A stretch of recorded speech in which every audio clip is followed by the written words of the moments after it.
तपस्या और देवी शिवा का उन्हें वरदान देना। नारद जी ने पूछा, पूज्य पिताजी, दृढ़ता पूर्वक उत्तम व्रत का पालन करने वाले दक्ष ने तपस्या करके देवी से कौन सा वर प्राप्त किया, तथा वे देवी किस प्रकार दक्ष की कन्या हुई? ब्रह्मा जी ने कहा, नारद, तुम धन्य हो।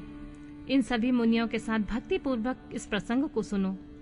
मेरी आज्ञा पाकर उत्तम बुद्धि वाले महाप्रजापति दक्ष ने क्षीर सागर के उत्तर तट पर स्थित हो देवी जगदम्बिका को पुत्री के रूप में प्राप्त करने की इच्छा से तथा उनके प्रत्यक्ष दर्शन की कामना के लिए उन्हें हृदय मंदिर में विराजमान करके तपस्या प्रारंभ की। दक्ष ने मन को संयम में रखकर दृढ़ता पूर्वक कठोर व्रत का पालन करते हुए सोच संतोष आदि नियम से युक्त हो 3000 दिव्य वर्षों तक तप किया। वे कभी जल पीकर रहते, कभी हवा पीते, कभी सर्वथा उपास करते थे। भोजन के नाम पर कभी सूखे पत्ते भी चबा लेते थे। मुनि श्रेष्ठ नारद तदनंतर यम नियम आदि से युक्त जगदम्बा की पूजा में लगे हुए दक्ष को देवी शिवा ने प्रत्यक्ष दर्शन दिए। जगत जननी जगदम्बा का प्रत्यक्ष दर्शन पाकर प्रजापति दक्ष ने अपने आप को कृतकृत्य माना। वे कालिका देवी सिंह पर आरूढ़ थी। उनकी अंग कांति श्याम थी, मुख बड़ा ही मनोहर था। वे 4 भुजाओं से युक्त थी, हाथों में वरद अभय नील कमल और खड़ग धारण किए हुए थी। उनकी मूर्ति बड़ी मनोहारिणी थी। नेत्र कुछ लाल थे, खुले हुए केश सुंदर दिखाई देते थे। उत्तम प्रभा से प्रकाशित होने वाली उस जगदम्बा को भली भांति प्रणाम करके दक्ष ने विचित्र वचन वलियों द्वारा उनकी स्तुति की और कहा, जगदम्बा, महामाये, जगदीश महेश्वरी, आपको मेरा नमस्कार। आपने कृपा करके मुझे अपने स्वरूप का दर्शन कराया है। भगवती आद्य मुझ पर प्रसन्न होइए। शिव रूपणी प्रसन्न होइए। भक्ति वरदायिनी प्रसन्न होइए। जगत जननी, आपको मेरा नमस्कार है। ब्रह्मा जी कहते हैं, मुने, संयत चित्त वाले दक्ष की इस प्रकार की स्तुति करने पर महेश्वरी शिवा ने स्वयं ही उनके अभिप्राय को जान लिया। तो भी दक्ष से इस प्रकार कहा, दक्ष, तुम्हारी इस उत्तम भक्ति से मैं बहुत संतुष्ट हूँ। तुम अपना मनोवांछित फल मांगो। तुम्हारे देने के लिए मुझे कुछ भी अदेय नहीं है। जगदम्बा की यह बात सुनकर प्रजापति दक्ष बहुत प्रसन्न हुए और उन शिवा को बारंबार प्रणाम करते हुए बोले, जगदम्बे, महामाये, यदि आप मुझे वर देने के लिए उद्यत हैं तो मेरी बात सुनिए और प्रसन्नता पूर्वक मेरी इच्छा पूर्ण कीजिए। मेरे स्वामी जो भगवान शिव हैं, वे रुद्र नाम धारण करके ब्रह्मा जी के पूर्ण रूप से अवतीर्ण हुए हैं। वे परमात्मा शिव के पूर्व अवतार हैं, परंतु उनका कोई अवतार नहीं हुआ है। फिर उनकी पत्नी कौन होगी?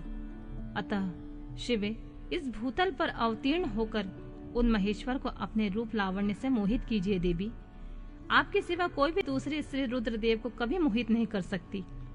इसलिए आप मेरी पुत्री होकर इस समय महादेव की पत्नी होइए। इस प्रकार सुंदर लीला करके आप हर मोहिनी भगवान शिव को मोहित करने वाली बनिए। देवी, यही मेरे लिए वर है। यह केवल मेरे स्वार्थ की बात हो ऐसा नहीं सोचना चाहिए। इसमें मेरे ही साथ संपूर्ण जगत का भी हित है। ब्रह्मा, विष्णु और शिव से ब्रह्मा की प्रेरणा से मैं यहाँ आया हूँ। प्रजापति दक्ष का यह वचन सुनकर जगदम्बिका शिवा हंस पड़ी और मन ही मन भगवान शिव का स्मरण करके यूं बोली, तात, प्रजापति दक्ष, मेरी उत्तम बात सुनो। मैं सत्य कहती हूँ, तुम्हारी भक्ति से अत्यंत प्रसन्न हूँ। तुम्हें संपूर्ण मनोवांछित वस्तु देने के लिए उद्यम हूँ। दक्ष, यद्यपि मैं महेश्वरी हूँ, तथापि तुम्हारी भक्ति के अधीन हो तुम्हारी पत्नी के गर्भ से तुम्हारी पुत्री के रूप में अवतीर्ण होंगी, इसमें कोई संशय नहीं है। अनद, मैं अत्यंत दुस्सह तपस्या करके ऐसा प्रयत्न करूंगी जिससे महादेव जी का वर पाकर उनकी पत्नी हो जाऊं। इसके सिवा और किसी उपाय से कार्य सिद्ध नहीं हो सकता, क्योंकि वे भगवान सदाशिव सर्वथा निर्विकार हैं, ब्रह्मा और विष्णु के सेव्य हैं तथा नित्य परिपूर्ण ही हैं।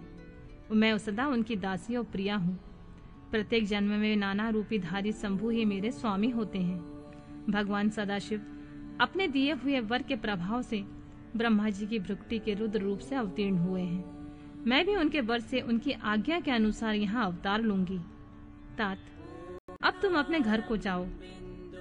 इस कार्य में जो मेरी दूती अथवा सहायिका होगी उसे मैंने जान लिया है। अब मैं शीघ्र ही तुम्हारी पुत्री होकर महादेव जी की पत्नी बनूंगी। दक्ष से यह उत्तम वचन कहकर मन ही मन शिव की आज्ञा प्राप्त करके देवी शिवा ने शिव के चरणार बिंदों का चिंतन करते हुए फिर कहा, प्रजापति, परंतु मेरा एक प्रण है, उसे तुम्हें सदा अपने मन में रखना चाहिए। मैं उस प्रण को सुना देती हूँ, तुम उस सत्य को समझो, मिथ्या ना मानो। यदि कभी मेरे प्रति तुम्हारा आदर घट जाएगा तब उसी समय मैं अपने शरीर को त्याग दूंगी, अपने स्वरूप में लीन हो जाऊंगी अथवा दूसरा शरीर धारण कर लूंगी। मेरा यह सत्य कथन है। प्रजापति, प्रत्येक सर्ग या कल्प के लिए तुम्हें यह वर दे दिया है। प्रत्येक सर्ग या कल्प के लिए तुम्हें यह वर दे दिया गया, मैं तुम्हारी पुत्री होकर भगवान शिव की पत्नी होंगी। मुख्यतः प्रजापति दक्ष से ऐसा कहकर महेश्वरी शिवा उन्हें देखते ही देखते वहां से अंतर ध्यान हो गईं। दुर्गा जी के अंतर ध्यान होने पर दक्ष भी अपने आश्रम को लौट गए और यह सोचकर प्रसन्न रहने लगे कि देवी शिवा मेरी पुत्री होने वाली हैं।